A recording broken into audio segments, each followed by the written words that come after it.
I spent 3 years following every sleep expert's advice religiously. Chamomile tea, expensive gadgets, forcing myself to stay in bed.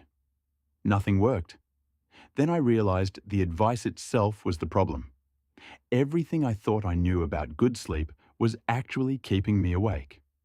The real game changers aren't what you think, and they're nothing like what the conventional wisdom promises. I was sleeping warm and cozy for months, thinking comfort meant better rest. My bedroom sat at 72 degrees with flannel sheets. The works. I was sabotaging my deep sleep every single night. Your body needs to cool down to trigger deep sleep. Think of it like a thermostat. About 2 hours before bed, your core temperature naturally drops, signaling sleep time. When your bedroom stays warm, that cooling signal never arrives, and your brain can't initiate the sleep phases you actually need. When I finally dropped my room to 60 to 67 degrees, the shift was immediate. No more tossing and turning at 3 a.m., no more kicking off blankets in frustration. But here's where it gets really counterintuitive. All those elaborate wind-down routines I was following, they were actually wiring my brain for anxiety, not sleep. I had this whole production. Dim the lights at 9 p.m., brew herbal tea, do breathing exercises, journal for gratitude.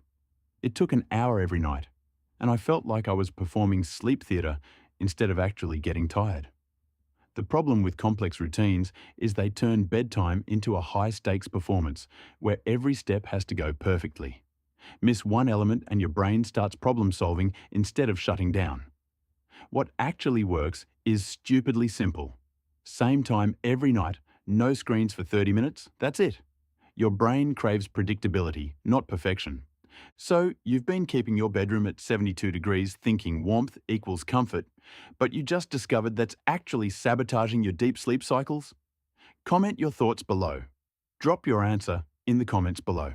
Now, let's talk about the second sleep myth that had me completely backwards.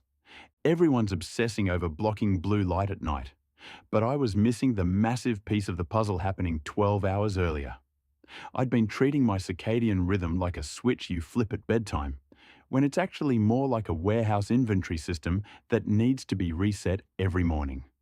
Morning blue light is the signal that tells your brain it's daytime, and that signal is what sets up your entire melatonin countdown for that night.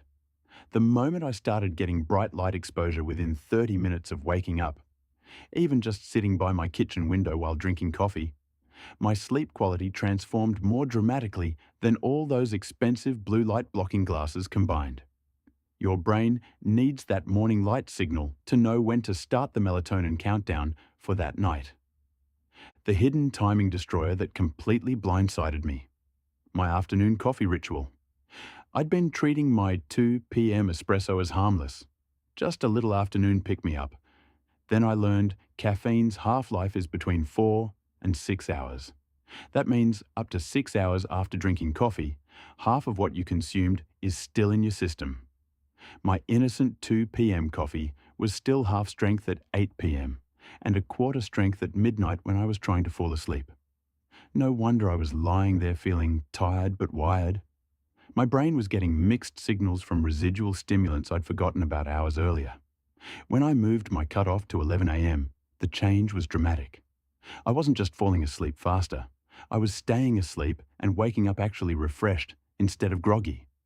The final piece that transformed everything wasn't another technique or adjustment. It was changing how I thought about sleep itself.